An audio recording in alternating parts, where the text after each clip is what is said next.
Video kali ini kita coba bahas saham blue chip atau saham LQ45 dengan valuasi yang sangat murah, yaitu nilai price to book value di bawah 0,4 bahkan PBV-nya sempat menyentuh 0,3 dan price to earning ratio di bawah 4 kali. Disclaimer ini bukan ajakan beli atau jual saham karena keputusan sepenuhnya ada di tangan Anda. Langsung saja kita sebut saham tersebut adalah saham INKP atau Indah Kiat Pulp and Paper. Bisnis saham INKP meliputi produksi bahan baku utama kertas atau pulp dan berbagai jenis produk kertas industri. Baik itu produksi berbagai tipe produk berbahan dasar kertas. Juga digunakan di berbagai industri seperti F&B sampai manufacturing dan juga produk seperti tisu dan kertas yang sering kita pakai. Dan saham ini merupakan bagian dari grup konglomerasi besar yaitu Sinarmas Group. Saat video ini dibuat harga saham INKP ada di 6.500 per lembar atau Rp650.000 per satu lot sahamnya.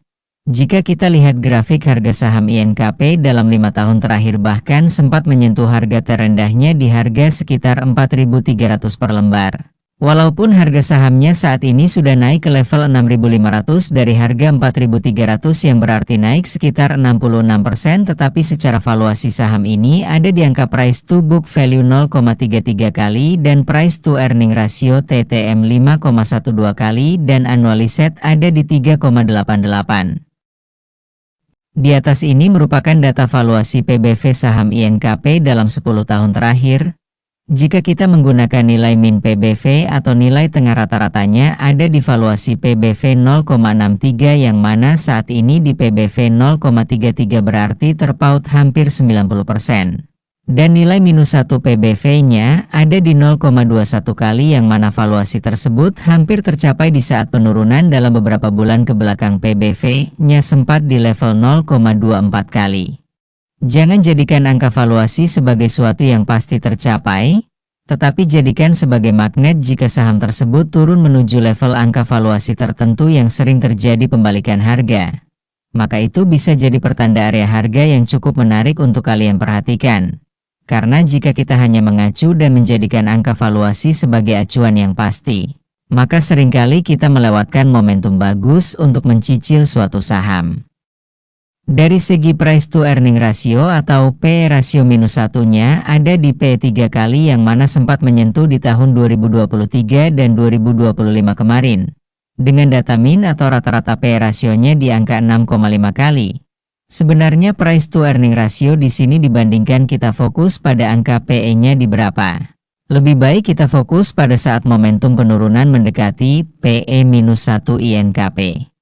Karena dari gambar di atas terbukti setiap kali P rasionya di bawah 5 kali maka harga sahamnya cenderung rebound, walaupun tidak selalu rebound berarti sahamnya akan uptrend dalam jangka panjang.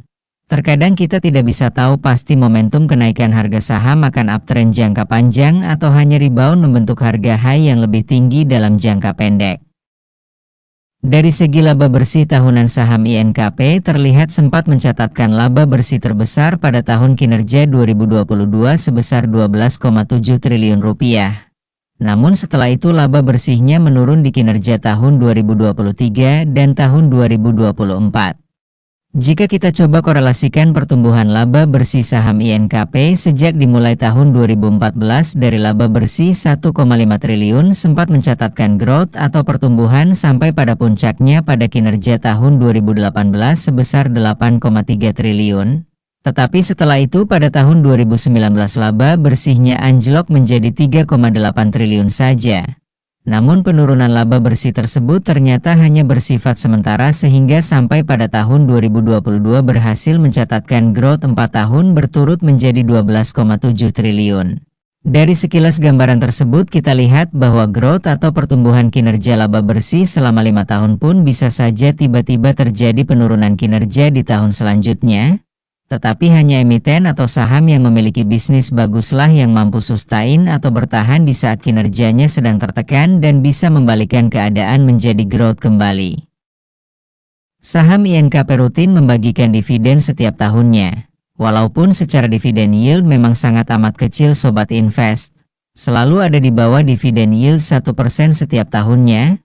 Dari segi payout rasio dividen pun saham INKP sangat pelit membagikan dividen karena payout rasionya selalu di bawah 5% dari laba bersihnya.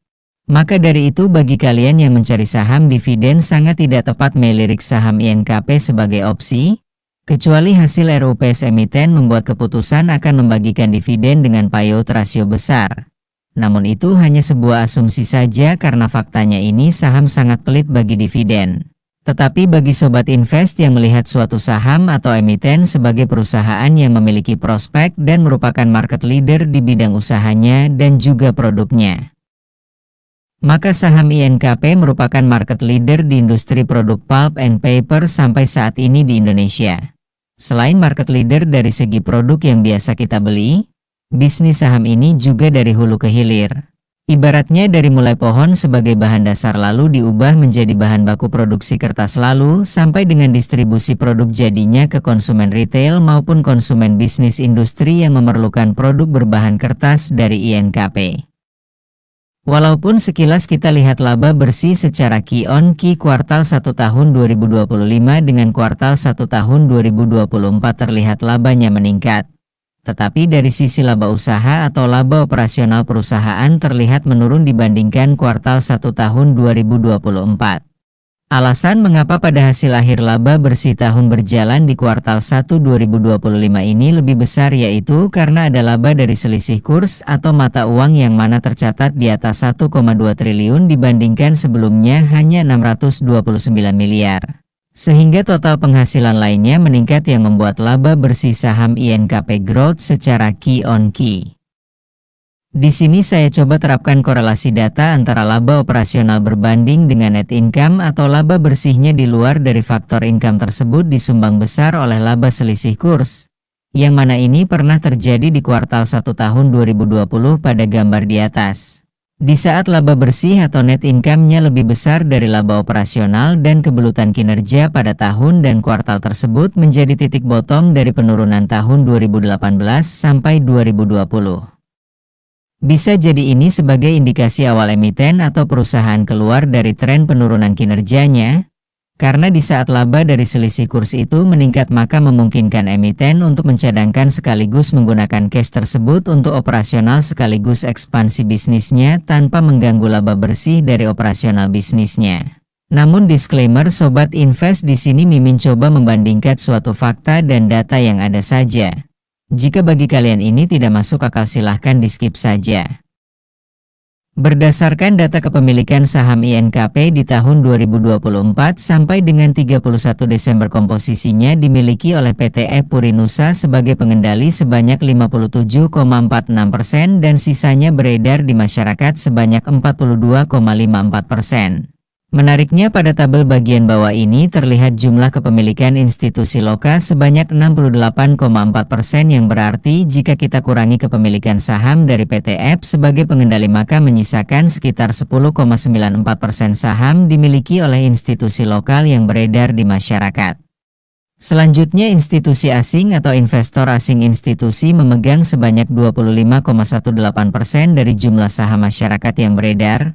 Dan individu lokal atau investor retail seperti kita ini hanya memiliki sekitar 6,4% saja sampai akhir tahun 2024.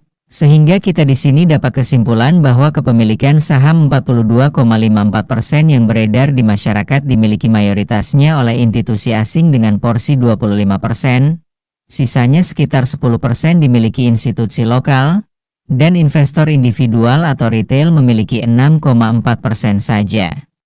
Jadi walaupun secara persentase saham masyarakatnya cukup besar, tetapi secara komposisi kepemilikan saham INKP yang beredar di market masih dikendalikan investor asing sebagai kepemilikan terbesarnya di luar dari kepemilikan pengendali emiten. Sehingga saham ini bukan saham yang sudah banjir di market karena masih jelas data kepemilikan terbesar dipegang oleh investor asing. Maka tidak heran pada penurunan downtrend yang cukup panjang ini diikuti dengan net sell atau tekanan jual dari investor asing. Karena kita sudah tahu bahwa investor yang pegang barang atau pegang saham masyarakat terbanyak di INKP adalah investor asing.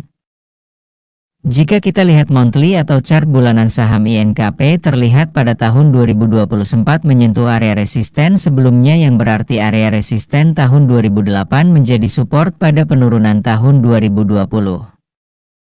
Kita coba lihat apa yang sempat terjadi pada tahun 2008 sampai dengan tahun 2016 sebelum rally atau harga saham INKP naik dari view weekly chart. Di sini terlihat saham INKP sempat mencapai harga pucuk pada periode tahun tersebut. Setelah itu sempat membentuk harga lower high atau harga tinggi yang terus menurun. Dan juga terjadi pergerakan impulsif downtrend sebanyak 2 kali setelah menemui area trendline yang tersentuh 2 kali. Kita coba lihat apa yang terjadi di tahun 2018 sampai saat ini. Setelah kenaikan yang cukup panjang di saham INKP pada tahun 2017 hingga tahun 2018, saat ini secara garis besar masih dalam momentum range atau rentang harga sideways yang cukup lama, maka dari itu area support pada penurunan tahun 2020 dapat menjadi area yang kuat semestinya untuk tidak ditembus. Karena jika kita pakai logika saja saat harga penurunan awal tahun 2025-nya menyentuh di bawah harga 5.000 per lembar. Valuasi saham INKP saat itu sudah ada di PBV 0,23. Apa mungkin ini saham akan layak dihargai dengan valuasi di bawah PBV 0,1 atau bahkan tidak berharga?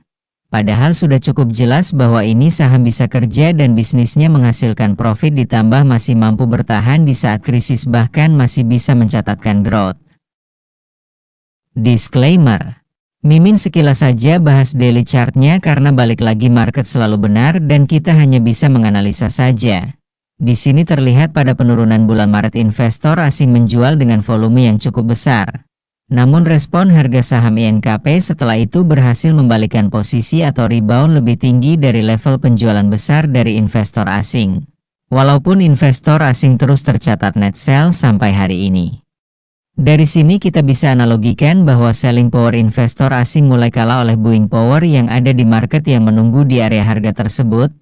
Sehingga secara volume harga dan momentum saat ini sangat kuat dari sisi buyer di harga rentang saat ini, maka jika terjadi penurunan diikuti dengan volume penjualan yang kecil atau terbendung di harga dekat candlestick impulsif menjadi opsi yang cukup menarik.